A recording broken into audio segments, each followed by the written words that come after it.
Number 10. Alix Tichelman, the Silicon Valley Angel of Death. November 2013. Santa Cruz, California. A sleek 50-foot yacht rocks gently in the harbor. Inside, soft music plays.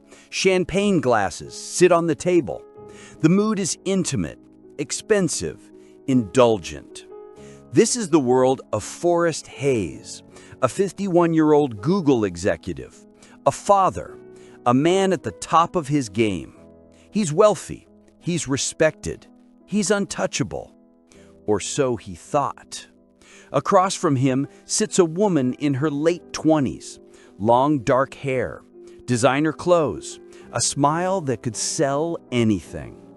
Her name is Alix Tichelman, a high-end escort who moved through Silicon Valley like a ghost, charging thousands per night, catering to men who could afford discretion.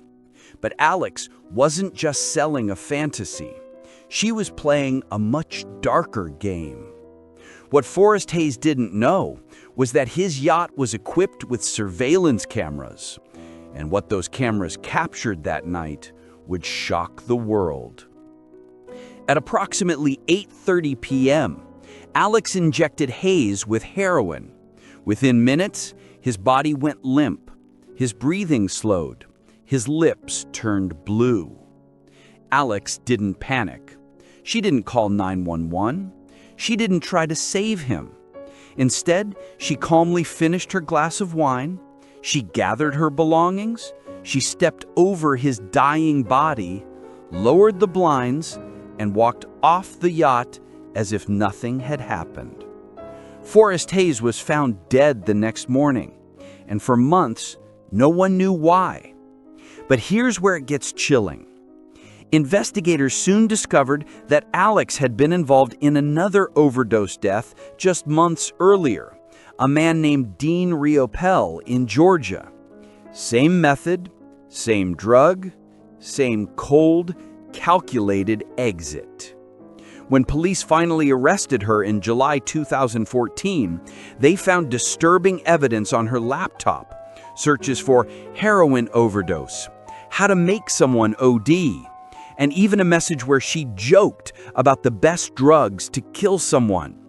She wasn't just reckless, she was experimenting. Alix Tichelman pleaded guilty to involuntary manslaughter and was sentenced to 6 years in prison. But the question still haunts investigators. How many other men did she meet? How many other nights ended the same way?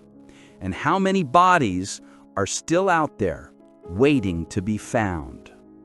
If you think that's dark, wait until you hear about number 9. Because she didn't just kill one man.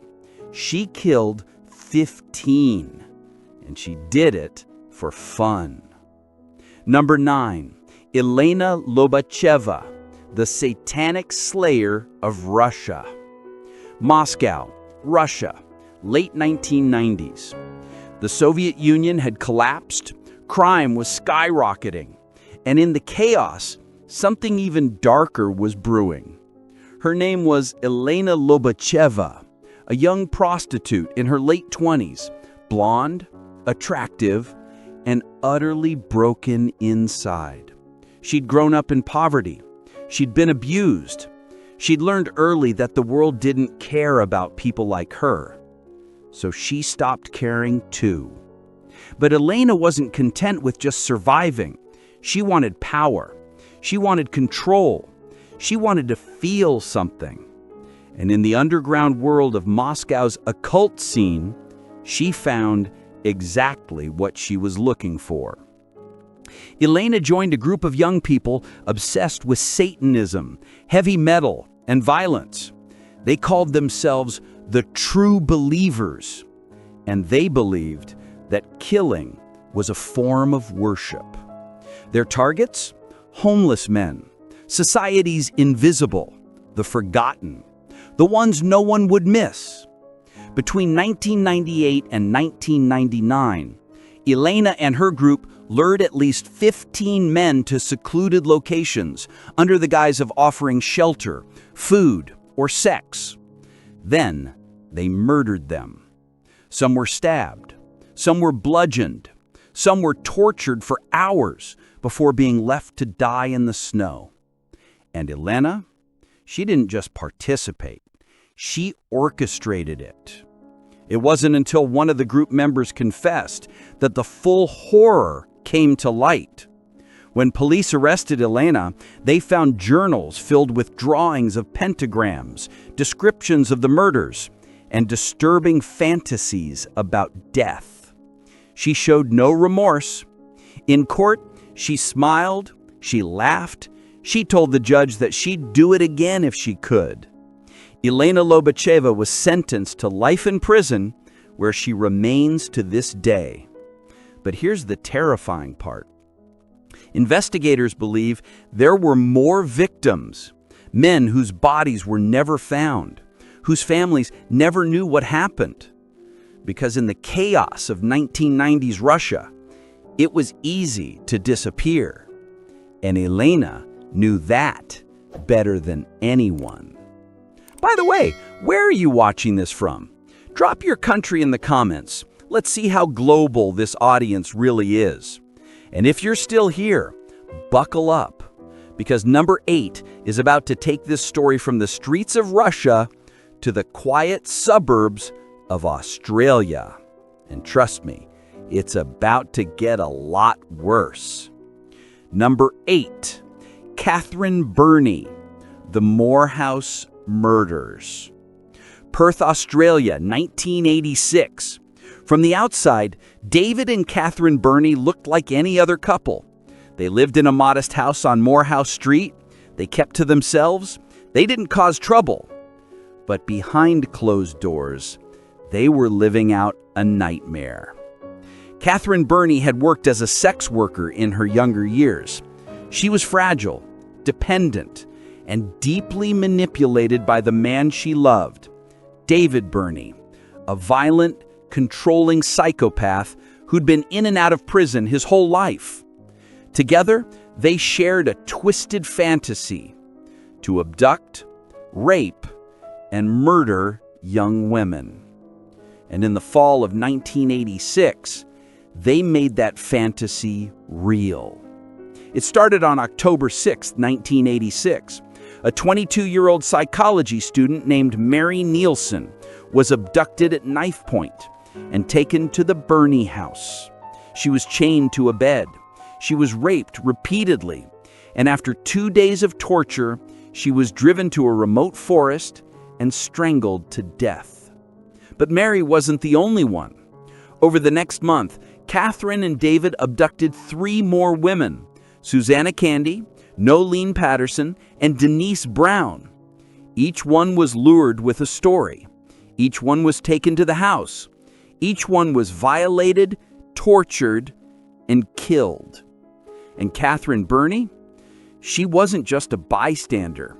She helped David select the victims. She helped restrain them. She watched as they begged for their lives. And in some cases, she even participated in the murders. But then came victim number 5, Kate Moore, a 17-year-old girl who was abducted on November 9, 1986. Kate was taken to the Moorhouse house. She was chained. She was assaulted. But Kate was also smart. She talked to Catherine. She made herself human. She convinced Catherine that she wouldn't tell anyone. And when David left the house for a few hours, Catherine made a fatal mistake. She unchained Kate to take her to the bathroom. Kate ran. She flagged down a car, told the driver what happened, and led police straight back to the house. David and Catherine were arrested within hours. At trial, the full horror of the Moorhouse murders became public. 4 young women had been killed in just over a month. Their bodies were buried in shallow graves in the forests outside Perth. Catherine Birnie showed no emotion. Both were sentenced to life in prison with no possibility of parole. David Birnie died by suicide in his cell in 2005. Catherine remains in prison to this day, one of the most hated women in Australian history. And Kate Moore, she spent the rest of her life fighting to make sure Catherine never walks free. If you think Catherine Birnie was evil, wait until you meet number 7. Because she didn't just kill 4 people, she killed 35. And she kept their bodies in her basement like trophies.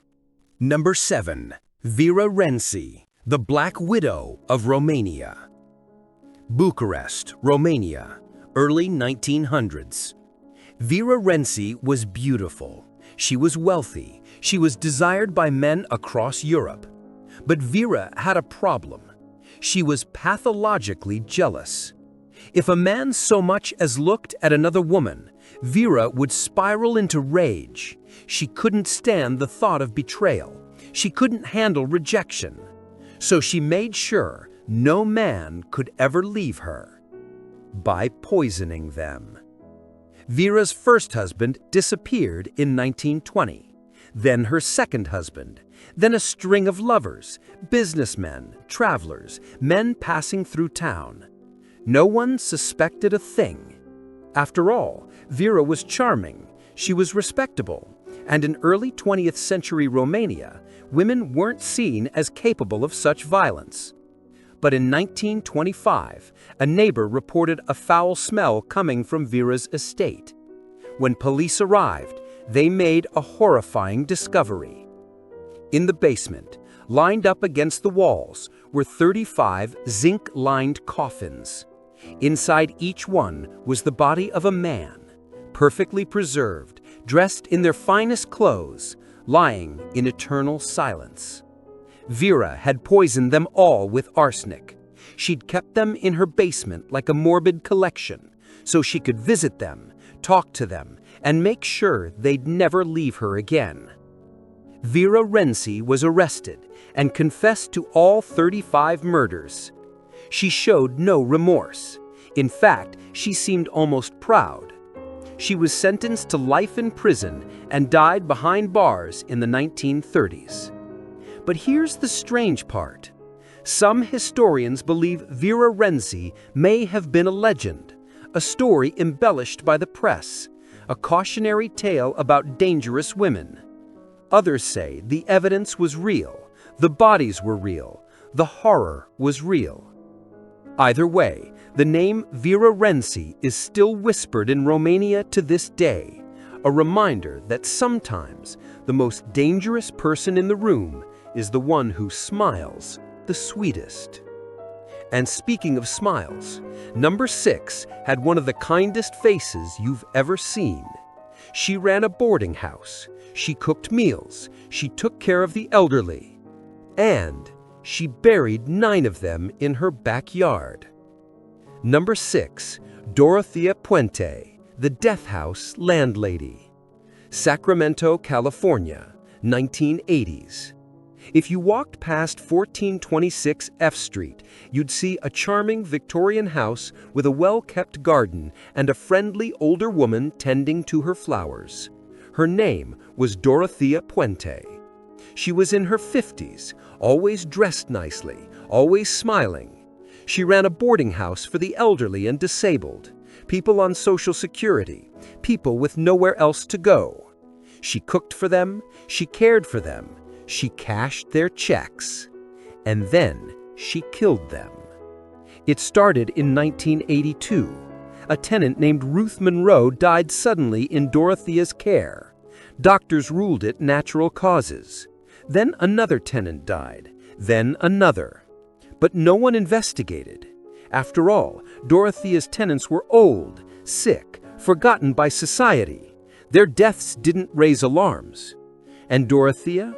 She kept cashing their Social Security checks long after they were dead. It wasn't until 1988 that the truth came out. A social worker noticed that one of Dorothea's tenants, a man named Alvaro Montoya, had gone missing. Police obtained a search warrant, and on November 11, 1988, they began digging up Dorothea's backyard. They found 7 bodies buried in shallow graves, poisoned, wrapped in plastic, hidden beneath the flowers. 2 more bodies were later found along the Sacramento River. Dorothea Puente had been running a death house for years, and no one had noticed. At trial, Dorothea maintained her innocence. She smiled, she was polite, she even baked cookies for the bailiffs. But the evidence was overwhelming. She was convicted of 3 counts of murder and sentenced to life in prison without parole.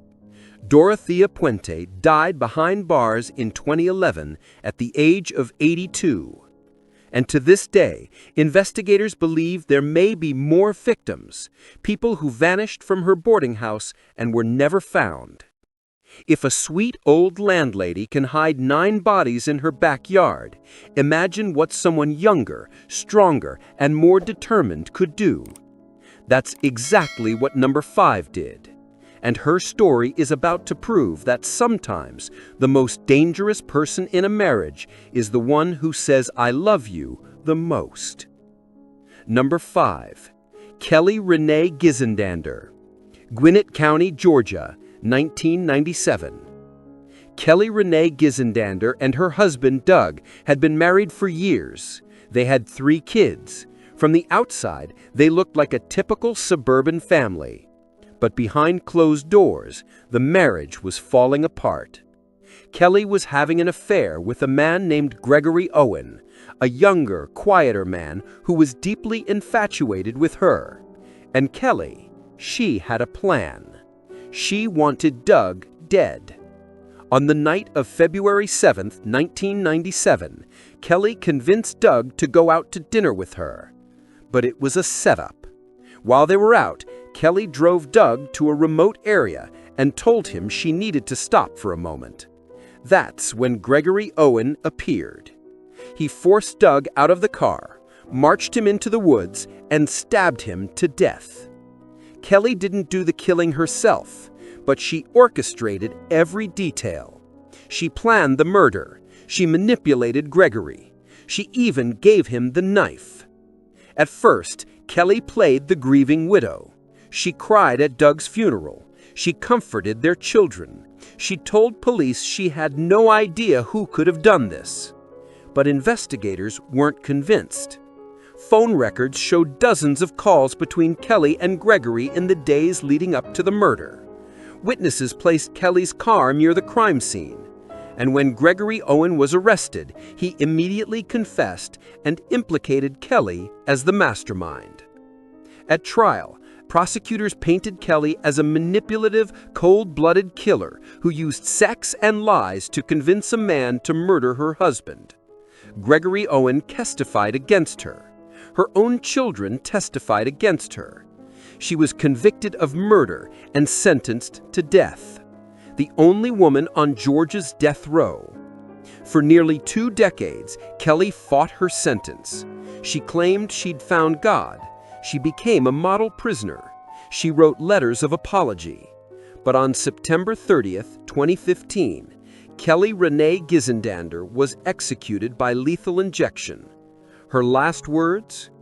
"I'm sorry." But for Doug's family, those words came far too late. Before we move on to number 4, if you're still watching, hit that subscribe button, because trust me, you're not ready for what's coming next. This next story involves a man who convinced multiple women to commit murder for him, and one of them was a sex worker who thought she'd found love. Instead, she found a death sentence. Number 4. Constantinos, Dino, Fotopoulos, the Puppetmaster. Daytona Beach, Florida, early 1990s. Constantinos Fotopoulos, known as Dino, was a smooth-talking hustler who owned a string of small businesses, including a bail bonds office and a strip club. He was handsome, he was charming, he was manipulative, and he had a talent for convincing people to do terrible things. Dino was married to a woman named Lisa. a former sex worker who adored him. But Dino didn't love Lisa. He wanted her dead. So he came up with a plan. He'd convince Lisa to help him stage a series of fake murders so they could collect on insurance policies. But the murders wouldn't be fake.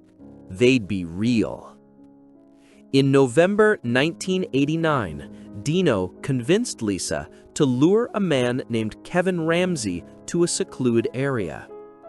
Dino told her it was part of a test run for their insurance scam. But when Kevin arrived, he shot him in the head. Lisa was horrified, but Dino convinced her to stay quiet, threatening her, manipulating her, telling her she was an accomplice now and would go to prison if she talked. A few months later, Dino decided it was time to kill Lisa. He staged a robbery at their home and shot her in the head. But Lisa survived, and when she woke up in the hospital, she finally told the truth. Police quickly unraveled Dino's web of lies. They found evidence of multiple murder plots, insurance fraud schemes, and manipulated accomplices. Dino had convinced not just Lisa, but several other people to help him commit crimes, including another woman he'd been having an affair with. At trial, Dino showed no remorse. He blamed everyone but himself. He was convicted of first-degree murder and sentenced to death. Constantinos Fotopoulos remains on Florida's death row to this day. If you think Dino was manipulative, wait until you hear about number 3. Because she didn't need anyone's help. She planned her husband's murder herself, and she almost got away with it. Number 3. Dedra Michelle Hunt, the deadly couple. North Carolina, late 1980s. Dedra Michelle Hunt was young, attractive, and working as a prostitute to survive. But when she met a man named Mickey Hunt, everything changed. Mickey was violent, he was possessive, and he had a dark vision for their future together. He wanted them to become a modern-day Bonnie and Clyde. And Dedra? She went along with it. On August 10, 1984, Dedra and Mickey lured a young couple, Pat and Teresa Smith, to a secluded area under the pretense of a drug deal. But it was a trap. Mickey shot Pat in the head. Dedra held Teresa down as Mickey beat her to death with a tree branch. Then they stole the couple's car and drove away as if nothing had happened. For years, the case went cold. But in 1990, a tip led to Mickey and Dedra. When arrested, Dedra tried to claim she was a victim, that Mickey had forced her to participate. But evidence showed she was an active participant. She held Teresa down. She helped dispose of the bodies. She showed no remorse. Both were convicted of first-degree murder. Mickey was sentenced to death. Dedra was sentenced to life in prison. If you're still here, you've made it through 7 stories of manipulation, murder, and madness. But the top 2, they're in a league of their own. Number 2 is a woman who terrorized an entire country. And number 1, she's the most infamous female serial killer in American history. Number 2, Juana Barraza, La Mataviejitas, the little old lady killer. Mexico City, early 2000s. Juana Barraza was a paradox. By day, she was a professional wrestler, known as the Lady of Silence, a stocky, powerful woman who entertained crowds with her strength and showmanship. But by night, she was something far darker. Juana had grown up in extreme poverty.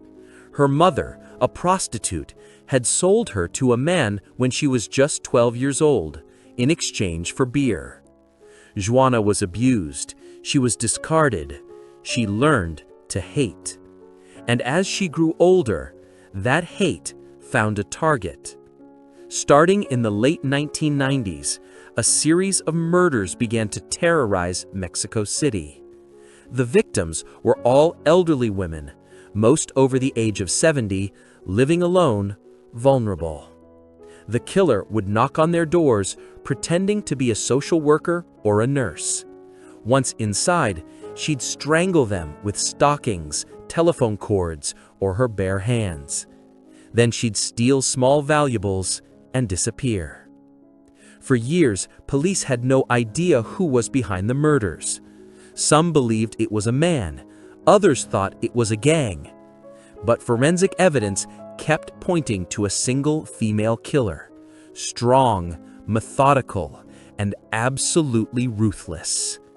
The media dubbed her La Mataviejitas, the little old lady killer. And the body count kept rising. On January 25, 2006, Juana made a fatal mistake. She entered the home of an 82-year-old woman named Ana Maria de los Reyes Alfaro. But this time, a tenant heard the struggle and called police. Juana was arrested as she fled the scene, still carrying stolen items from the victim's home. When police searched her apartment, they found a stockpile of stolen jewelry, religious items, and trophies from her victims. At trial, Juana showed little remorse. She blamed her mother, she blamed society, but she never showed remorse for the women she killed. She was sentenced to 759 years in prison, the longest sentence in Mexican history. Juana Barraza remains behind bars to this day, where she will die. And now, number 1. The woman whose story became a movie, a documentary, a cautionary tale told across the world. If you've made it this far, drop a comment and let me know, have you heard her before? Because chances are, you have. Number 1. Aileen Wuornos, the Damsel of Distress. Florida, 1980s. Aileen Wuornos lived a life of trauma, abuse, and sheer desperation. She was born to a shanty family, abused as a child, and abandoned by her family.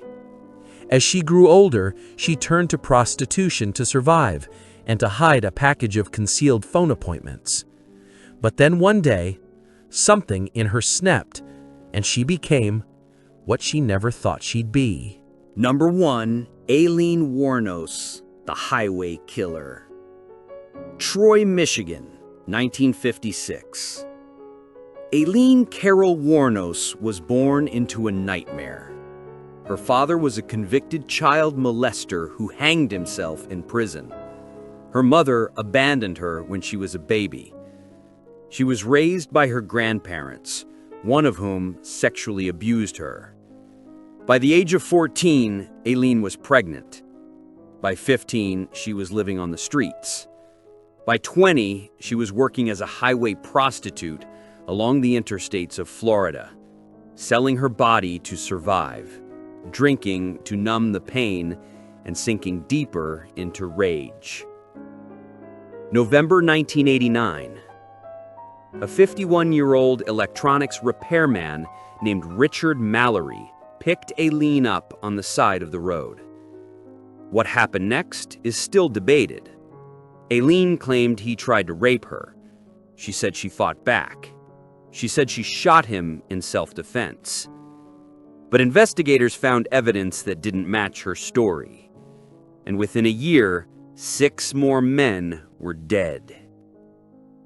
All of Aileen's victims were middle-aged men. All of them picked her up while she was hitchhiking or working the highways. All of them were shot multiple times with a .22 caliber pistol. Their bodies were found in wooded areas along Florida's highways, stripped of valuables, left to rot. Aileen claimed each one tried to rape or hurt her.